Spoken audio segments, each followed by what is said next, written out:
कृष्ण कहते हैं कि मैं ना तो तुम्हारी महंगी भेंट से प्रसन्न होता हूँ, ना दिखावटी दान दलायुता से। अगर मेरे मन को हरना है तो मुझे प्रेम से पुकारो, मैं हाजिर हो जाऊंगा।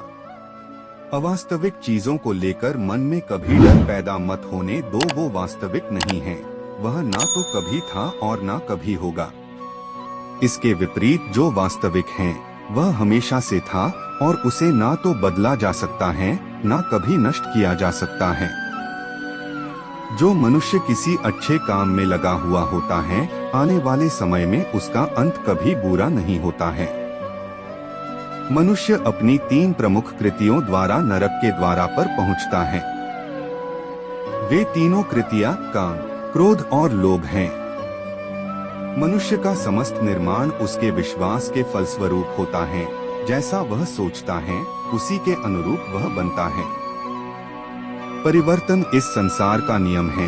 एक नजर में तुम असीम संपत्ति के मालिक बन सकते हो, दूसरी नजर में तुम दरिद्र बन सकते हो। एक इंसान के रूप में इस धरती पर तुम्हारे कुछ कर्तव्य हैं। अनिवार्य रूप से अपने कर्तव्य को निभाओ।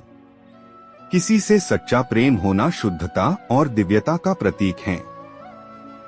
जो कुछ भी हुआ है उसमें तेरा कोई योगदान नहीं है, इसलिए तुम्हारी सारी परेशानियां व्यर्थ हैं। हर चीज की शुरुआत मुझसे होती है और खत्म भी मुझ पर आकर ही होती है। इंद्रियों से मिलने वाला सुख सच्चा नहीं होता है। इंद्रियों का सुख पहले तुमको अमृत की मिठास देगा, लेकिन बाद में तुम्हारा विनाश कर देगा। तुम अपने जीवन को सार्थक बना सकते हो, लेकिन इसके लिए तुम्हें मेरी शरण में आना पड़ेगा। अगर तुम्हें मेरी बातें अटपटी लगती हैं, तो तुम्हें अपने नजरिए को बदलने की जरूरत है।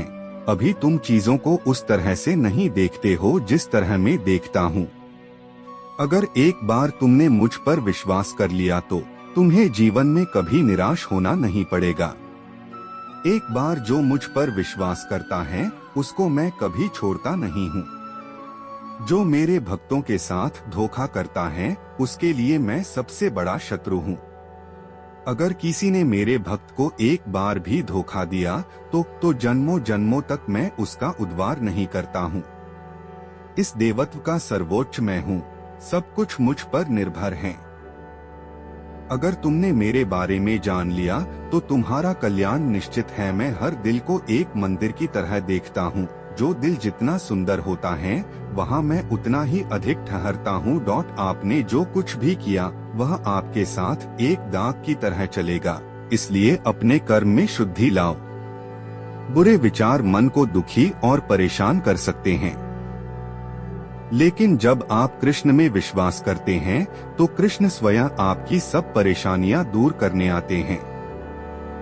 मैंने अभी तक तुम्हारे शरण में आने के प्रस्ताव को स्वीकार नहीं किया है, क्योंकि तुमने अभी तक पूर्ण रूप से समर्पण नहीं किया है। जब तुम शुरुआत करोगे तो स्वाभाविक रूप से तुमको असफलता मिल सकती है। कई बार तुमको गिरना भी पड़ सकता है, लेकिन इसका मतलब यह नहीं होना चाहिए कि तुम उस काम को करना छोड़ दो। एक समय आएगा जब तुम परिपूर्ण हो जाओगे और तुम्हारे सभी काम सफल हो जाएंगे। इस काम में मैं हमेशा तुम्हारे साथ खड़ा रहूंगा।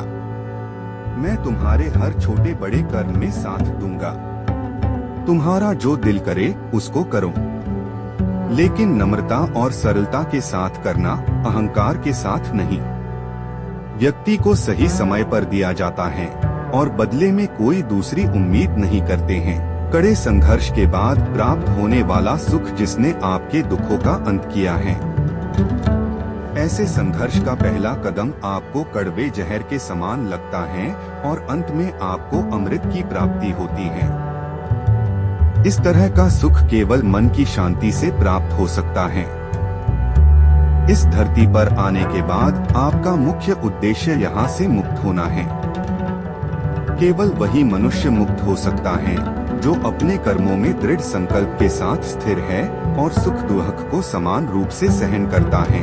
जो मनुष्य अपनी आत्मा की बात सुन सकता है वह मुझसे बात कर सकता है और देख भी सकता है। अपने सभी कर्मों को कृष्ण पर केंद्रित होकर करो, आसक्ति को त्याग दो, सफलता और असफलता को एक समान दृष्टि के साथ देखो, क्योंकि आध्यात्मिकता का अर्थ ही होता है समभाव। वह मनुष्य जिसने घृणा को त्याग दिया, जो सभी प्राणियों के साथ समान व्यवहार करता है, जो सुख दुख और दर्द पीड़ा से अप्रभावित है, जिसके अंदर करुणा भरी हुई है और मन शांत है, उसने सही मायने में मुझे प्राप्त कर लिया है। यही वह मनुष्य है जिसको मैं सबसे अधिक पसंद करता हूँ। इस विशाल संसार में तुमको केवल कर्म करने की छूट है, इसके अतिरिक्त फल की इच्छा और स्वार्थ सब निरर्थक हैं। ये सोचकर कभी किसी काम की शुरुआत मत करो कि इसका तुमको कोई फल मिलेगा। बिना किसी लालसा के कर्म करो। जो आदमी मुझे हर चीज में देखता है और मेरे होने के एहसास को अनुभव करता है, वह मेरा सच्चा भक्त है। ऐसे भक्तों से मुझे प्रेम है। इंद्रियों का काम ही है भटकना। जब कोई मनुष्य अपना मन उनके पीछे छोड़ देता है तो समझ लीजिए कि उसने छेद वाली नाव में सवारी शुरू कर दी है, जिसका डूबना तय है। ऐसा कोई नहीं है जिसका सदियों से अस्तित्व है, और ना ही ऐसा कोई है जिसका सदियों बाद अस्तित्व रहेगा।